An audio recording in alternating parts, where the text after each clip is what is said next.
A single drop of water falls in the dark, and something ancient breathes. They wrapped him in 12 iron chains, not to kill him, for no one can, but to keep him buried away from the world. For 300 years he hung there. Then, one day, his eyes opened. His name is Koschei the Deathless, and this is the story of the one mistake that set him free. It begins with the warrior queen Maria Marevna and the young prince Ivan, her husband, and her fortress on an empty plain. Called away to war, Maria gave Ivan one rule: go anywhere, open any door, but never look into that one room. She rode away, and behind that door, something waited. For days, Ivan resisted. Then his hand found the latch. The door opened. At first, nothing. Then, in the dark, something moved. A voice, dry as dust, "Give me water." It was a withered old man in chains. Ivan pitied him and gave him a cup, and the chains began to groan. A second cup, a third, and the iron cracked. The chains fell away, and the old man rose, no longer withered, but tall and terrible with power.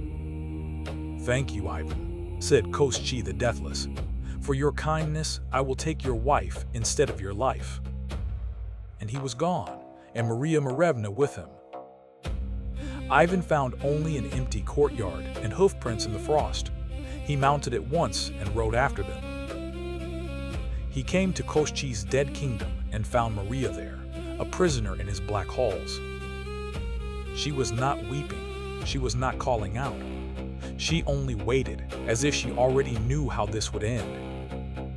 Ivan lifted her onto his horse, and together they fled. But Koschei's horse could outrun any rider alive, so Koschei never hurried. "The prince has taken her," it warned. "Is the wheat only sown?" "Then there is still time," Koschei said, and did not rise. He caught them without effort. "For the water you gave me, I forgive you once," he said, and took Maria back. Ivan came again and stole her away again. Again the horse warned, "Has the wheat sprouted?" "Then there is time," said Koschei, still seated. He caught them again, as easily as before. "That is twice I have spared you," he said. "There will not be a third." A third time, Ivan almost reached the border of the living world. But the horse lifted its head. "The wheat is harvested," Koschei said. "His time is over." This time, Koschei killed him. He sealed what remained in a barrel and cast it into the Black Sea. Maria did not scream. She only watched the Black Sea that had swallowed him. The barrel drifted for days across an empty sea, until 3 great birds came down from the sky: a falcon, an eagle, and a raven. Long ago, these 3 had come to Ivan's home, and each had taken one of his sisters to wife. Now his brothers-in-law had come for him. On the shore, they became men and broke the barrel open. They sprinkled him with the water of death, and his wounds closed. Then the water of life, and his heart beat again. Ivan drew a breath, alive once more. "You will never outrun Koschei on an ordinary horse," they told him. "Go to Baba Yaga, beyond the river of fire. Only her mares full horses swift enough. Serve her 3 days, and she may give you a foal.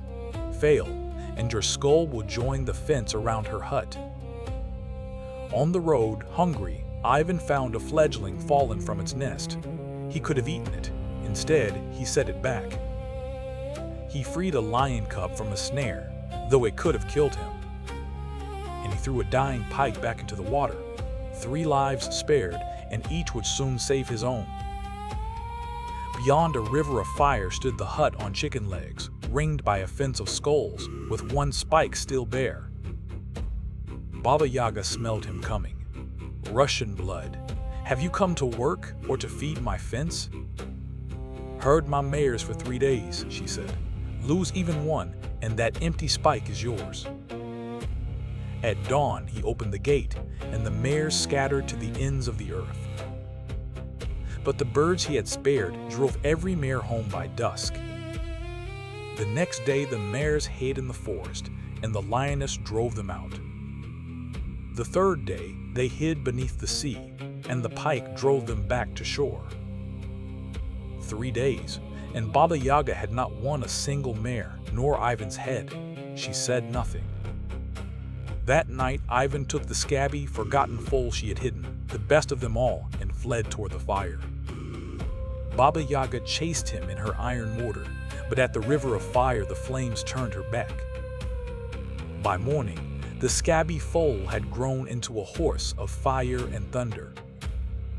Ivan rode into Koschei's kingdom and lifted Mariah into the saddle one last time. This time, Koschei did not wait for the wheat. This time, he gave chase himself. The two horses met on the open plain like two storms. Ivan's horse reared and struck Koschei from his saddle. Koschei rose. Of course he rose. So the horse struck again, and this time he did not. Maria set the fire herself. They burned his body to ash and scattered it on the wind. Ivan and Mariah rode home at last to his 3 sisters and their princes. They had burned him. They had watched him turn to ash. They believed it was over. But the wind stirred the ashes, and from the ash, a single skeletal hand rose and closed into a fist. Because old stories rarely end where people think they do.